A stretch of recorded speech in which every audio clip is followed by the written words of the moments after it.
Good day everyone, lalong-lalo na po sa mga future archives natin dyan na patuloy na nagre-review at sa mga reviewing natin na naghihintay ng upload ng mga discussion. So ito na po, uumpisahan na po. So I hope you are doing well kasi palapit na talaga yung examination nyo at I think hindi na yan mapipigilan. So ngayon, i-discuss natin yung isa sa mga subject na part ng area na crime detection and investigation, which is the vice and drug education and control. So tingnan natin kung ano ba yung content ng TOS or Table of Specification na dapat inaaral natin under this subject. So unang-una dyan ay yung makikita natin, nature and effects of vices. So such as alcoholism, prostitution, gambling.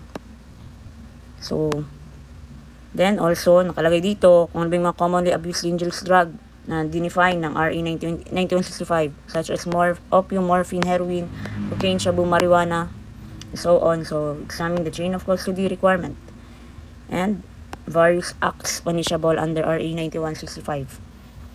So, wala nang patumpik-tumpik pa. Let's start. So, unahin muna natin yung definition ng vice. So, ano ba ibig sabihin ng vice? So, hindi ito si vice ganda.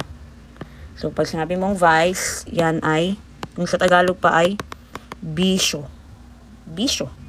So, when we say vice, it is any immoral conduct or habit, the indulgence of which leads to depravity, wickedness, and corruption of the minds and body. So, intindi natin, again, pag sinabi daw nating vice or bisyo, ito daw yung mga immoral conduct. Meaning, pag sinabi mong immoral conduct or habit, yung mga gawi na masama or mga nakasanayan na gawain ng isang tao na masama. The indulgence, pag sinabi nating indulgence, yung pagkalulong. Yung pagkalulong daw dito ay maglilid or magkukos ng depravity, wickedness, and corruption of the mind. Pag sinabi mong depravity, wickedness, corruption of the mind and body, meaning pagkasira.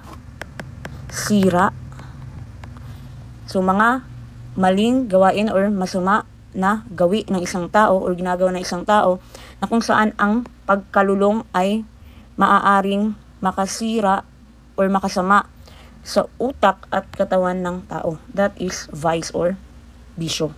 So, take note tayo kasi baka mamaya during sa board exam, alam kong ito ay basic na term.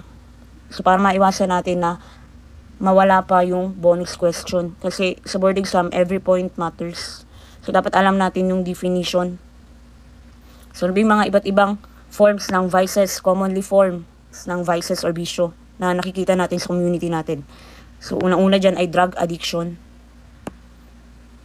So, pagkalulong sa droga, masamang illegal na droga, alcoholism, pagkalulong sa alak, prostitution, pagbebenta ng katawan, ng kababaihan para magkaroon ng pera or for any purpose. Then, gambling, pag susugal.